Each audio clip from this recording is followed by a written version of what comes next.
leave the event and you wonder why the only time you're making connections and networking is when you actually go to a facilitated networking event here at BNI.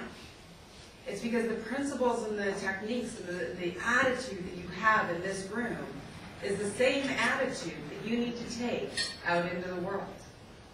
This client potentially, but you won't know that unless you know if you click.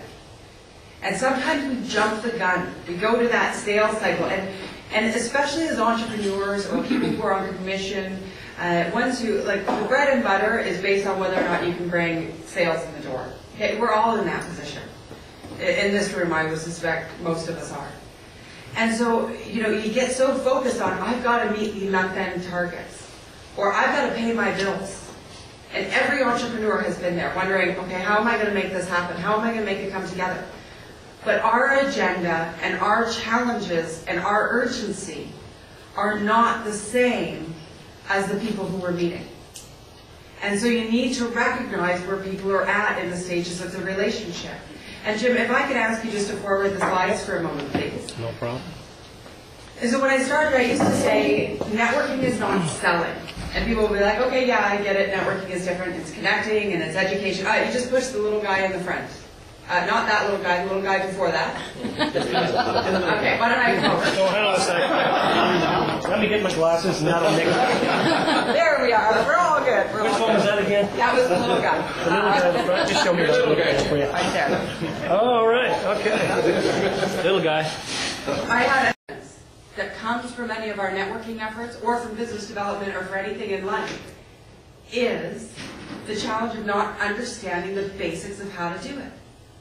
Because when you know the basics and you have the confidence to do all the stuff you're just expected to know how to do, then you can worry about the stuff you're paid to do. Because the other stuff just becomes human nature. And when it comes down to networking, the basics, the fundamentals, are pretty basic. You need people to like you, you need people to trust you, and you need people to believe that you're competent. They don't like you, they don't trust you, and they don't believe that you're competent, chances are they're not going to choose to do business with you. Why else would somebody choose you over your competition? People make decisions based on emotion and justify them with logic. It's not rocket science. The quantity of information that is shared between people, it's the quality of information. And sometimes we come to these events and it's like, hey, how you doing? Oh, good. Good. How are you? Busy. Busy. Yeah. What's keeping you busy? Work. Work. Yeah, what about you? Oh, busy. Yeah. What's keeping you busy? Oh, work. Work.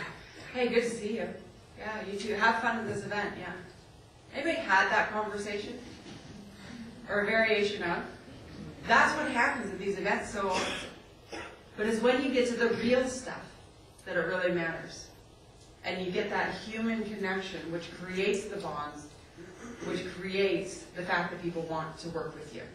And they may not want to buy your product or service because they may not be in your target market.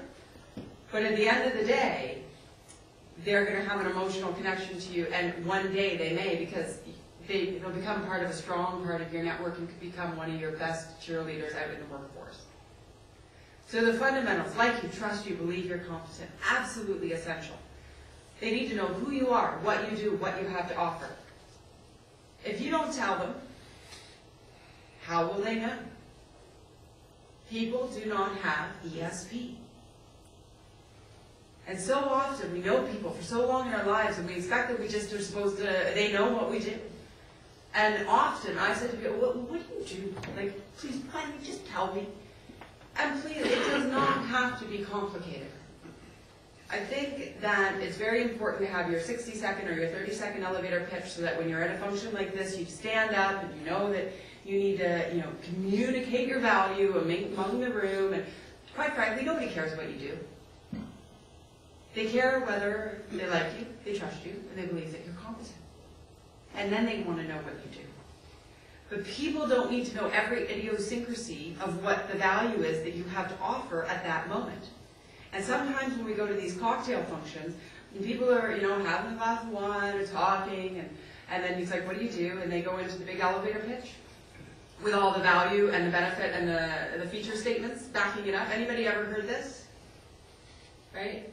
And what happens? You glaze over in about 5 seconds. Because people are not there to find their new accountant or to find their next real estate agent. They're there to enjoy themselves and meet some new people and hopefully connect and maybe even meet their next best friend. And he almost hits me, and sunroof is open and the sun is shining and the music's going and I'm doing the car dance. Anybody else do the car dances other than me and Haji? Okay. And I'm like, and he goes in and I'm like, he can't hear me. Right? But I'm mouthing the words, and I'm like, go ahead, smile on my face, let him turn. I meet him, not long after, and he says to me, he says, do you drive up? And I went, huh? How did you know that?